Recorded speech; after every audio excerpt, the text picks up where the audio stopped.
Сайн байна уу?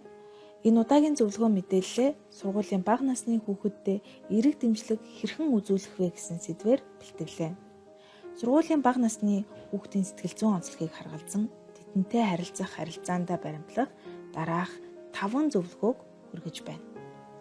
1-р, богино хугацаанд аж аргалтай байлгахаас илүү урт хугацааны аж аргал төвлөрөх.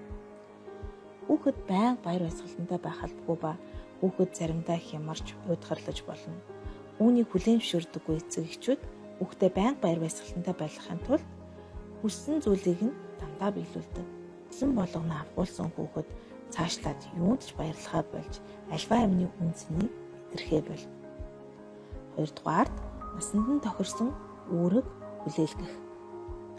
Хүүхэд багаасаа эхлэн нүүр гараа угаах, дулаан мухраах, хувцас эвхэх зэргээр насандаа тохирсон үүрэг хариуцлагыг биелүүлдэг. Хүүхдийн нас ахихийн хэрээр хүүхдийн хүлээх үүрэг ба эцэг эхийн тавьж буй шаардлага аажмаар нэмэгдэг. Гэтэл хит их болон хит хэцүү шаардлага тавих нь альва зүйлээс зайлсхийсэн үүрэг хариуцлага өөрөхөөс зугатаахад хүргэдэг бол эцэг эхчүүд хүүхдийнхээ өмнөөс бүгдийг хийгээд байх юм бол бэлэнчлэг сэтгэлгээтэй хариуцлагагүй залхуу хойрог зан төлөвшин тогтно. Иймээс насанд нь тохирсон үүрэг хариуцлагыг өрүүл дадал хэвшил болоход нь туслан дэмжих хэрэгтэй.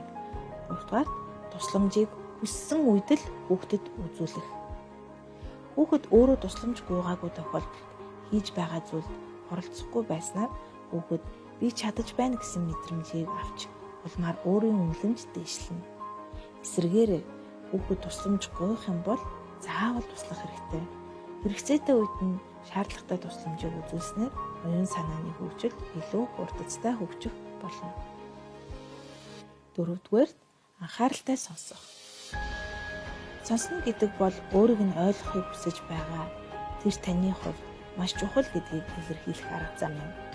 Та хэр их сонсно тэр хэмжээгээр хайраа илэрхийлж мэдрүүлж чадаж байна гэсэн үг юм. 5-р, загнах, буруутгахаас татгалзах. Хүүхдийг загнах, буруутгах тусам улам мөгөнд орхоо болж хэдэрлэн зөрүүдэлдэг.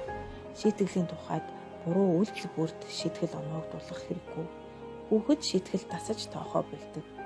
Шийтгэл хүлээлгэх шаардлагатай гэж үзвэл хүүхдэд муу зүйл хийж шийтгэж байснаас дуртай зүйлийг нь хязгаарлах байдлаар шийтгэсэн нь илүү дээр байдаг.